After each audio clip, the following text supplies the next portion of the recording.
I wanted was a much-deserved promotion, and he told me to get up on the desk and spread them.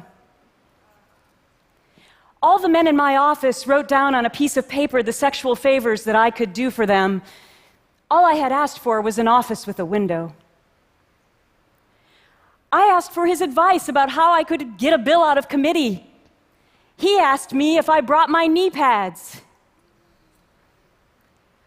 Those are just a few of the horrific stories that I heard from women over the last year as I've been investigating workplace sexual harassment. And what I've found out is that it's an epidemic across the world. It's a horrifying reality for millions of women when all they want to do every day is go to work. Sexual harassment doesn't discriminate. You can wear a skirt, hospital scrubs, army fatigues. You can be young or old, married or single, black or white. You can be a Republican, a Democrat, or an independent. I heard from so many women, police officers, members of our military, financial assistants, actors, engineers, lawyers, bankers, accountants, teachers, journalists. Sexual harassment, it turns out, is not about sex. It's about power and about what somebody does to you to try and take away your power. And I'm here today to encourage you to know that you can take that power back.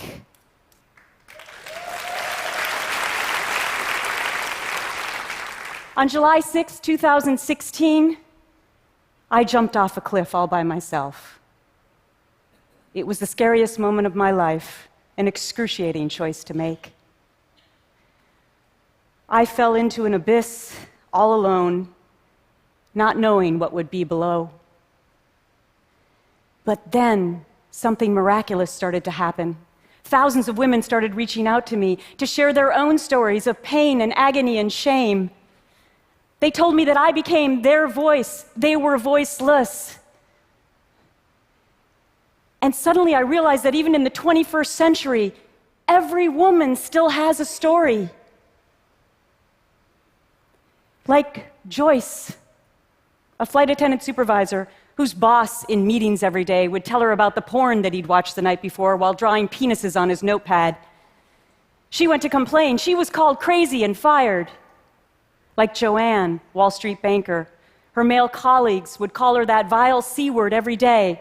She complained, labeled a troublemaker, never to do another Wall Street deal again. Like Elizabeth, an Army officer. Her male subordinates would wave $1 bills in her face and say, "Dance for me." And when she went to complain to a major, he said, "What, only $1? You're worth at least 5 or 10. After reading, replying to all, and crying over all of these emails, I realized I had so much work to do. Here are the startling facts. 1 in 3 women that we know of have been sexually harassed in the workplace. 71% of those incidences never get reported. Why? Because when women come forward, they're still called liars and troublemakers and demeaned and trashed and demoted and blacklisted and fired. Reporting sexual harassment can be, in many cases, career-ending. Of all the women that reached out to me, almost none are still today working in their chosen profession, and that is outrageous. I, too, was silent in the beginning. It happened to me at the end of my year as Miss America, when I was meeting with a very high-ranking TV executive in New York City. I thought he was helping me throughout the day, making a lot of phone calls. We went to dinner, and in the back seat of a car, he suddenly lunged on top of me and stuck his tongue down my throat. I didn't realize that to get into the business, silly me, he also intended to get into my pants. And just a week later, when I was in Los Angeles, meeting with a high-ranking publicist, it happened again in a car, and he took my neck in his hand, and he shoved my head so hard into his crotch, I couldn't breathe.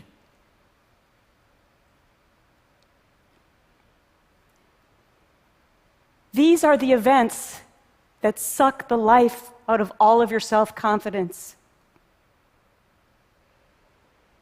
These are the events that until recently, I didn't even call assault. And this is why we have so much work to do. After my year as Miss America, I continued to meet a lot of well-known people, including Donald Trump. When this picture was taken in 1988, nobody could have ever predicted where we'd be today. Me, fighting to end sexual harassment in the workplace. He, President of the United States, in spite of it. And shortly thereafter, I got my first gig in television news in Richmond, Virginia. Check out that confident smile with the bright pink jacket. Not so much the hair. I was working so hard to prove that blondes have a lot of brains. But ironically, one of the first stories I covered was the Anita Hill hearings in Washington, D.C. And shortly thereafter, I too was sexually harassed in the workplace. I was covering a story in rural Virginia, and when we got back into the car, my cameraman started saying to me, wondering how much I had enjoyed when he touched my breasts when he put the microphone on me, and it went downhill from there. I was bracing myself against the passenger door. This was before cell phones. I was petrified. I actually envisioned myself rolling outside of that door as the car was going 50 miles per hour like I'd seen in the movies and wondering how much it would hurt. When the story about Harvey Weinstein came to light, one of the most well-known movie moguls in all of Hollywood, the allegations were horrific. But so many women came forward, and it made me realize what I had done meant something.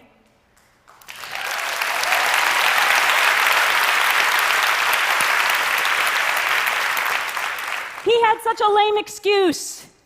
He said he was a product of the 60s and 70s and that was the culture then. Yeah, that was the culture then, and unfortunately, it still is. Why? Because of all the myths that are still associated with sexual harassment. Women should just take another job and find another career. Yeah, right. Tell that to the single mom working 2 jobs, trying to make ends meet, who's also being sexually harassed. Women, they bring it on themselves by the clothes that we wear and the makeup that we put on. Yeah, I guess those hoodies that Uber engineers wear in Silicon Valley are just so provocative. Women make it up. Yeah, because it's so fun and rewarding to be demeaned and taken down, I would know. Women bring these claims because they want to be famous and rich. Our own president said that. I bet Taylor Swift, one of the most well-known and richest singers in the world, didn't need more money or fame when she came forward with her groping case for $1. And I'm so glad she did. Breaking news: the untold story about women and sexual harassment in the workplace. Women just want a safe, welcoming, and harass-free environment. That's it.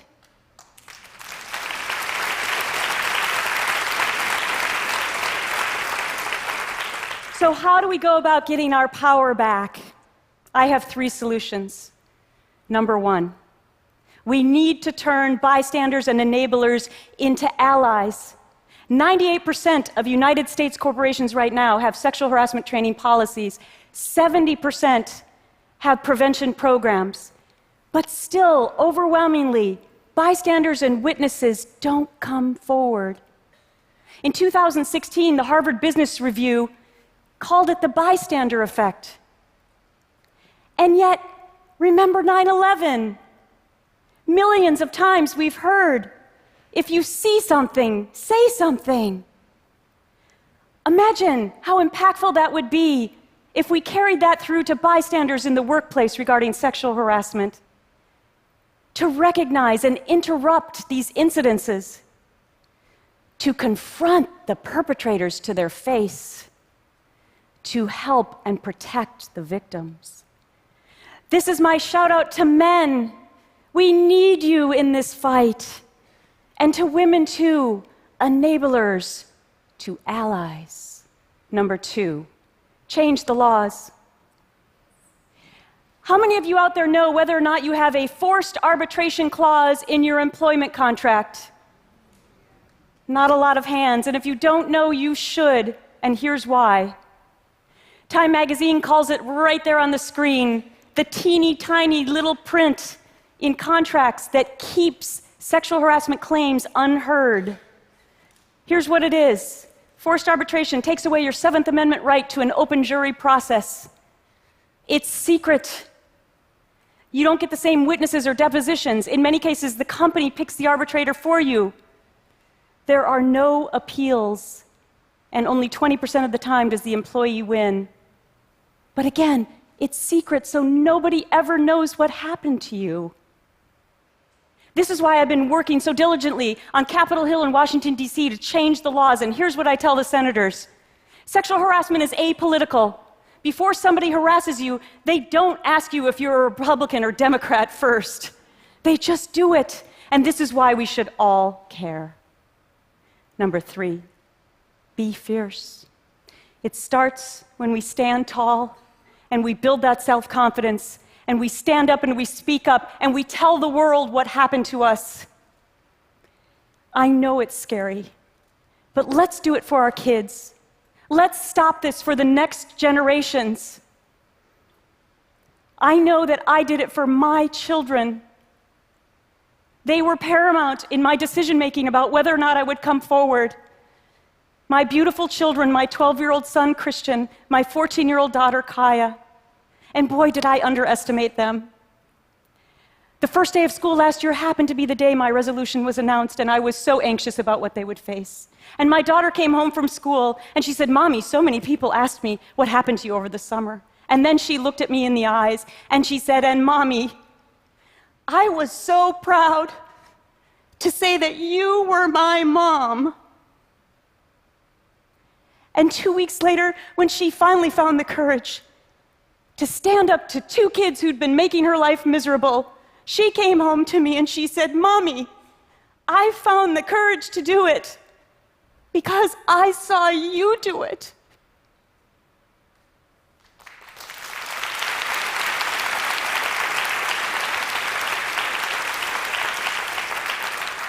You see, giving the gift of courage is contagious.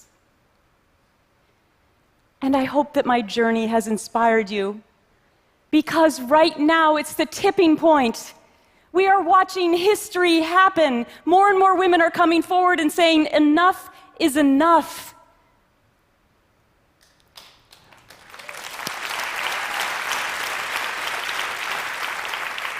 Here's my one last plea to companies. Let's hire back all those women whose careers were lost because of some random jerk. Because here's what I know about women. We will no longer be underestimated, intimidated, or set back. We will not be silenced by the ways of the establishment or the relics of the past. No. We will stand up and speak up and have our voices heard. We will be the women we were meant to be. And above all, we will always be fierce. Thank you.